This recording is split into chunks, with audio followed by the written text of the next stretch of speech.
Assalamualaikum warahmatullahi wabarakatuh. Selamat pagi Nanda. Kita bertemu lagi dalam PPM hari ini, yaitu melanjutkan dari materi yang sebelumnya. Ibu harap Ananda semua dalam keadaan sehat walafiat dapat mengikuti kegiatan kita di hari ini. Baiklah, materi kita selanjutnya adalah pembuatan jurnal umum. Untuk teori-teorinya, Ibu tidak akan menjelaskan panjang lebar, tapi Ibu minta kepada Ananda untuk mencari teori-teori ini, membaca, memahami, dan membuat keringkasannya. Seperti apa itu definisi jurnal umum, kemudian tujuan dibuatnya jurnal umum, prinsip dasar dalam pembuatan jurnal umum, fungsi jurnal umum, manfaat jurnal umum. Itu harus Ananda baca teorinya terlebih dahulu. Selanjutnya kita masuk pada materi, yaitu bentuk jurnal umum dan bentuk buku besar. Untuk jurnal umum nanti ada kolom-kolom yang harus kita buat, dan untuk buku besar juga ada kolom-kolom yang kita buat. Tetapi untuk buku besar ini ada lagi pembagiannya, yaitu dengan bentuk T dan bentuk 2 kolom, 3 kolom, 4 kolom. Yang akan kita pelajari hari ini adalah bagaimana cara membuat jurnal umum dan membuat buku besar dalam bentuk T dan bentuk 4 kolom. Ini adalah bentuk kolom jurnal umum. Selalu ada judul yang kita buatkan di atas sekali, yaitu Pak Jaya, jurnal umum, dan periodenya. Harus selalu kita buatkan, jangan sampai terlupa. Kolomnya adalah tanggal, keterangan atau akun, referensi, debit, kredit. Sementara bentuk buku besar yang bentuk T ini, seperti huruf T, yaitu ada sisi kiri dan sisi kanan. Sisi kiri yaitu debit, sisi kanan yaitu kredit, dan kita tuliskan judul akunnya di atas. Kita contohkan di sini adalah kas, di kiri atas, dan di kanan atas itu nomor akunnya. Misalkan untuk kas nomornya adalah 111. Kemudian, cara membuat jurnal umum. Bagaimana cara Ananda agar bisa membuat jurnal umum? Yang pertama, harus pahami dulu analisis transaksi. Yang kedua, pahami persamaan dasar akuntansi. Yang ketiga, pahami kelompok-kelompok akun dan nama-nama akunnya. Yang keempat, pahami tentang konsep debit kredit. Yang kelima, pembuatan jurnal umum. Ini adalah konsep debit kredit. Ketika kita membuat jurnal umum, konsep yang kita perhatikan adalah ini, konsep debit kredit. Sementara ketika kita membuat persamaan dasar akuntansi kemarin, yang kita perhatikan adalah konsep rumusnya, harta sama dengan U ditambah M. Akan ada sedikit perbedaan nanti antara persamaan dasar dengan cara membuat jurnal umum. Di dalam konsep debit kredit ini ada 5 kelompok akun: aktiva, kewajiban, modal, pendapatan, dan beban. Konsep ini di awal sudah Ibu jelaskan kepada Ananda. Sekarang kita coba menganalisis persamaan dasar Pak Jaya yang sudah kita pelajari di pertemuan sebelumnya. Tanggal 1 Januari, kas bertambah, kendaraan bertambah, modal bertambah karena adanya setoran modal. Tanggal 2, kas berkurang, modal berkurang karena adanya biaya sewa gedung. Tanggal 3, peralatan bertambah, perlengkapan bertambah, kas berkurang, utang bertambah. Disebabkan karena ada pembelian peralatan dan perlengkapan ini secara tunai dan secara kredit sebagian. Tanggal 4, kas bertambah, modal bertambah. Ini disebabkan karena adanya pendapatan usaha. Tanggal 5, kas berkurang, modal berkurang disebabkan karena adanya beban gaji. Tanggal 6, kas berkurang, modal berkurang disebabkan karena adanya beban listrik dan telepon.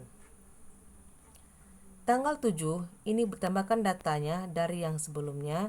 Di materi sebelumnya, Pak Jaya ini tanggal 7 tidak ada dan tanggal 8 tidak ada. Ini Ibu tambahkan. Tanggal 7, seandainya ada perlengkapan tersisa sebesar 2 juta, maka kita analisis. Lihat dulu tanggal sebelumnya yang berhubungan dengan perlengkapan. Tanggal 3 ada perlengkapan dibeli sebanyak 5 juta dan di akhir periode tersisa sebanyak 2 juta. Berarti selisihnya sebesar 3 juta terpakai. Yang sudah terpakai akan menjadi beban, namanya beban perlengkapan. Di persamaan dasar, beban tidak ada kita bunyikan karena tidak ada kolom khusus di persamaan dasar untuk beban perlengkapan, tetapi akan mengurangi kepada perlengkapan itu sendiri dan juga akan mengurangi modal.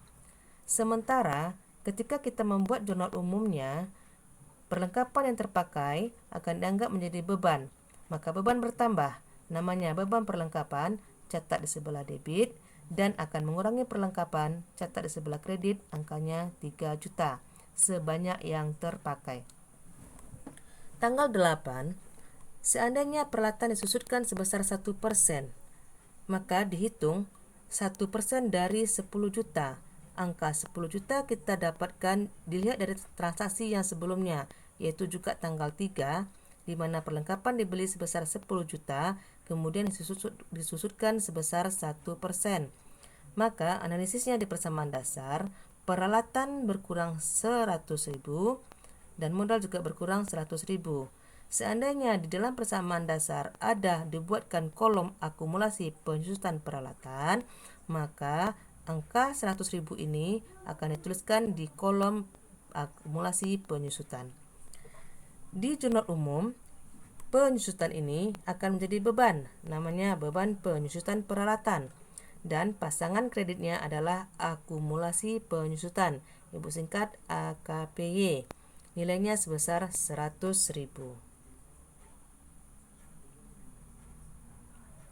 Berikut kita masuk kepada cara mengisi jurnal umum dari analisis yang sudah dibuat sebelumnya.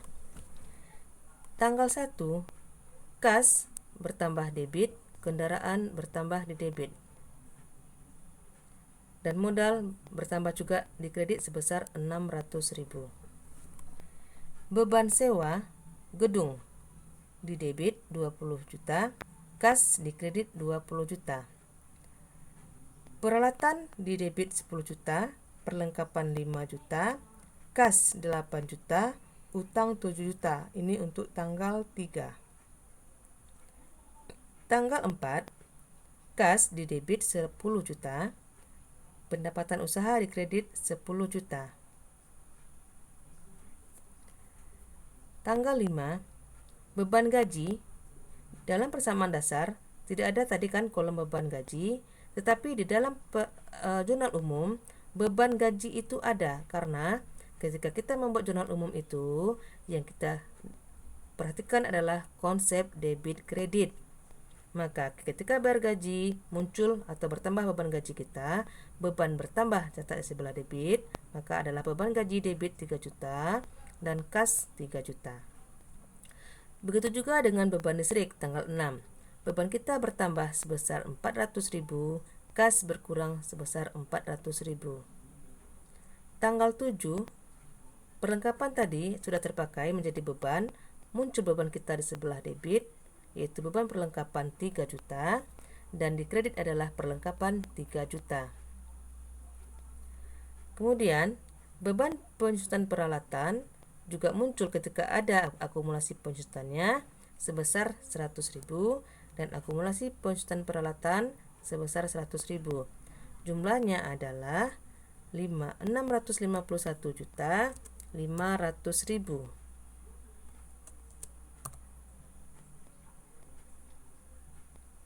Setelah kita membuat jurnal umum, langkah berikutnya adalah memposting jurnal umum ke dalam buku besar. Posting itu artinya memindahkan akun jurnal umum ke buku besarnya masing-masing.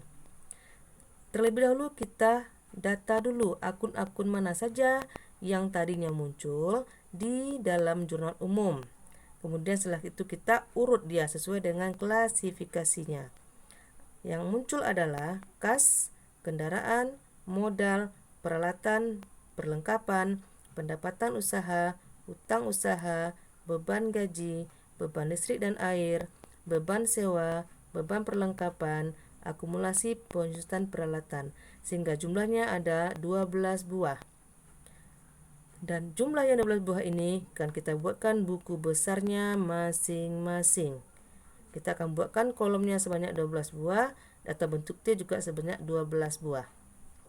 Setelah kita data tadi, maka kita urut dia. Paling utama adalah aktiva lancar kas, setelah kas adalah perlengkapan. Setelah itu, kalau nggak ada lagi aktiva lancar, masuk pada aktiva tetap, yaitu kendaraan.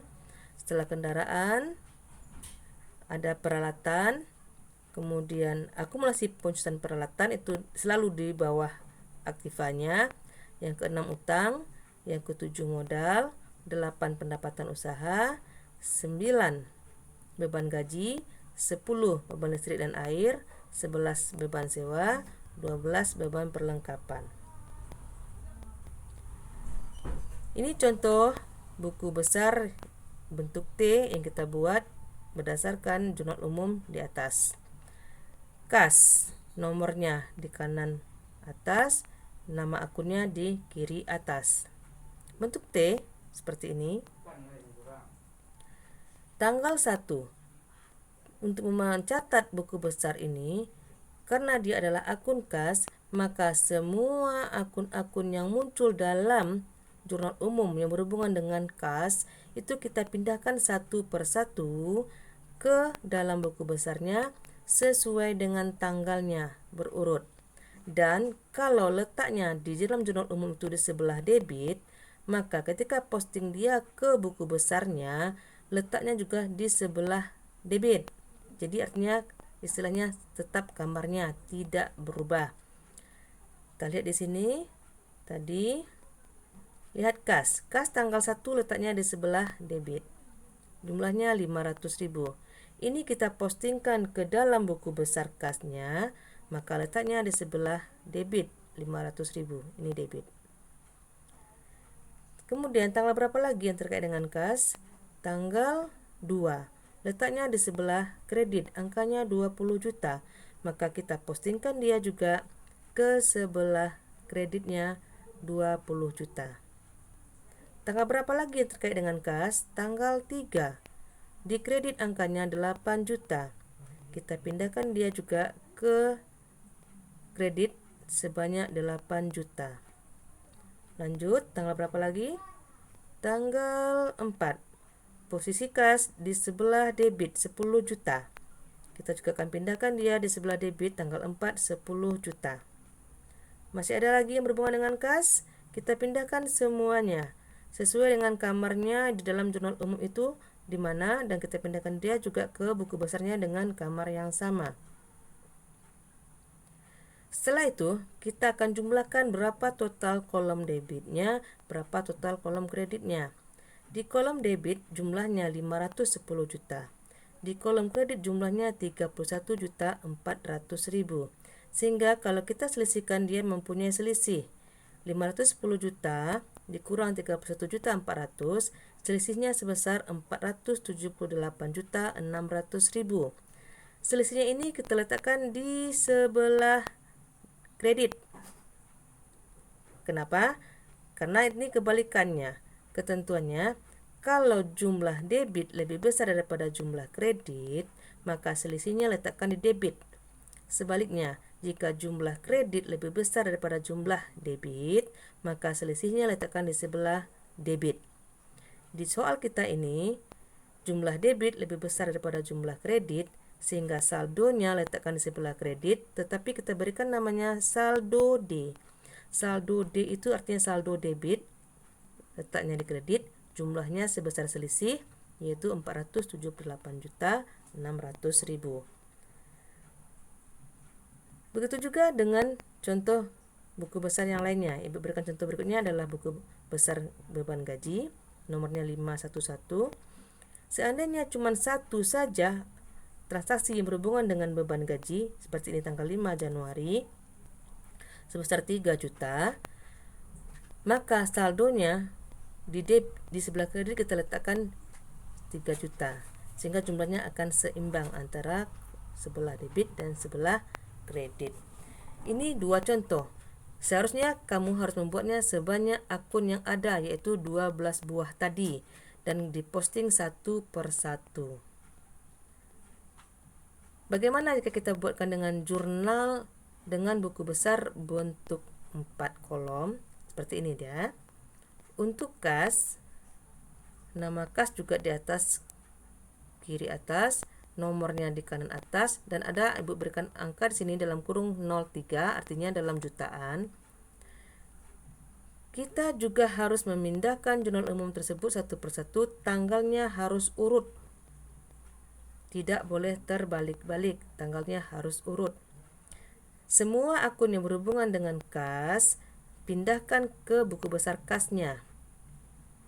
Tanggal 1, kas ada di sebelah kredit, di sebelah debit maksudnya, sebesar 500 juta karena adanya setoran modal awal. 500 juta di sebelah debit. Kemudian kita isikan ke kolom saldo. D dengan K di sini belum ada penambah pengurangnya di kolom K, sehingga jumlah saldo D tetap 500.000 atau 500 juta. Tanggal 2 ada dikeluarkan beban sewa sebesar 20 juta. Maka di sini kas akan berkurang sebanyak 20 juta.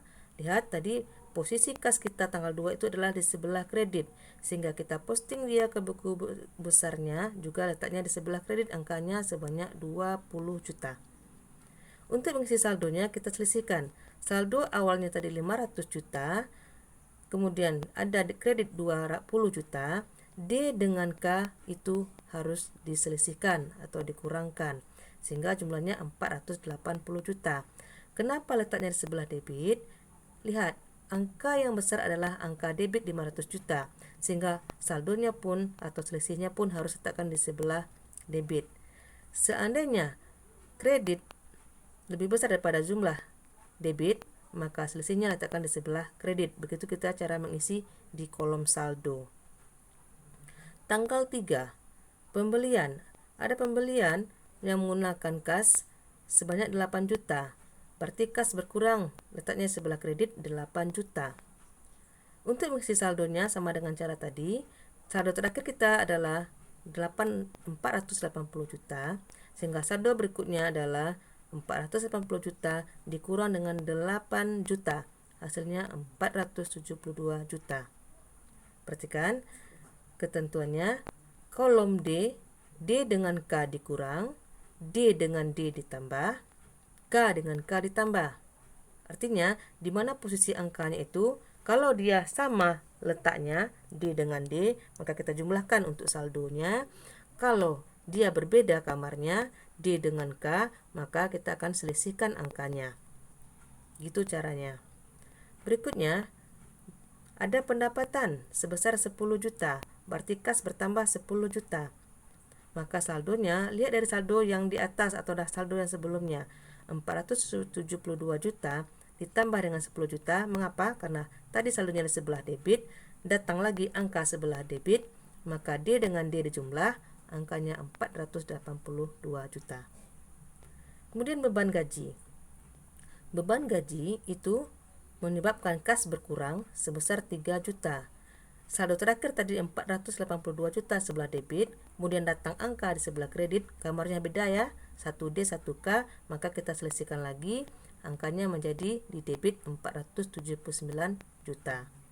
Sekali lagi, kenapa di sebelah debit? Karena angka debit lebih besar daripada angka kredit ketika kita menyelisihkannya. Tanggal 6, dibayar beban listrik dan air, menyebabkan kas berkurang lagi sebesar 400.000. Kita selisihkan lagi sehingga 479 juta dikurang 400.000, saldonya 478.600.000, letaknya di sebelah debit. Artinya kas bersaldo sebesar 478.600.000. Ini baru satu akun buku besarnya. Tadi kita harus bikin 12 buah buku besar seperti ini yang bentuk 4 kolom atau yang bentuk T. Kita berikan contoh satu lagi, perlengkapan. Perlengkapan itu nomornya 112, terletak nomor urut 2 setelah kas. Tanggal 3, lihat, jurnal umum yang berhubungan dengan perlengkapan, kita lihat tanggal berapa? Tanggal 3 ternyata, maka di keterangannya tuliskan pembelian. Kenapa? Kan kejadiannya adalah membeli perlengkapan. Kita catat di referensinya JU1. Artinya, ini data kita ambilkan dari jurnal umum halaman 1. Jumlah angkanya di sebelah debit 5 juta, sehingga saldonya 5 juta karena tidak ada angka kreditnya. Otomatis saldonya juga letak di sebelah debit sebesar 5 juta. Kalau tidak ada lagi akun di jurnal umum yang berhubungan dengan perlengkapan, berarti cukup satu saja perlengkapan yang kita isikan ke buku besarnya. Sekarang kita cek dulu sebelumnya. Tadi di jurnal umum di buku besar kas kita belum isi referensinya. Oke. Untuk tanggal 1 sampai tanggal 6 ini kita kembali menceknya ke jurnal umum. Tanggal 1 sampai tanggal 3 dalam jurnal umum itu terletak pada halaman 1. Kita anggap ini halaman 1 karena Ibu membuatkannya ada 2 slide, berarti itu adalah artinya 2 halaman. Berarti tanggal 1 sampai tanggal 4 itu terletak pada halaman 1. Maka di buku besarnya kita isikan referensinya JU1 sampai dengan tanggal 4.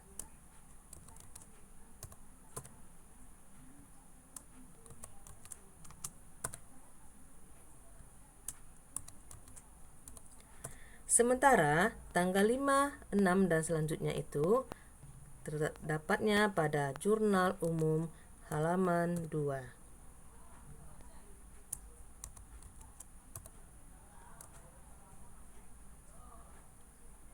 Oke. Untuk perlengkapan kita cek lagi. Benar. Tanggal 5 dan 6 itu di halaman 2, benar. Sementara perlengkapan itu ada di halaman 1. Jurnal umum halaman 1. Untuk tanggal 5 dan tanggal 6 kasnya di halaman 2. Apakah itu ada benar? Kita cek lagi sebentar. Ya, oke. Tanggal 5, 6 itu pada jurnal umum halaman 2. Oke, Ananda. Itu cara kita memposting dari jurnal umum ke buku besar. Jadi, kamu harus buatkan 12 buah buku besar bentuk T atau bentuk 4 kolom. Pilih salah satu, tapi Ibu harapkan kamu buatnya dalam bentuk 4 kolom seperti ini. Oke, Ananda. Demikian pembelajaran kita hari ini. Jadi tugas ke Ananda adalah melanjutkan buku besar ini dalam bentuk 4 kolom. Terima kasih atas perhatiannya. Silakan Ananda mulai melaksanakan tugas yang Ibu minta. Terima kasih. Assalamualaikum warahmatullahi wabarakatuh.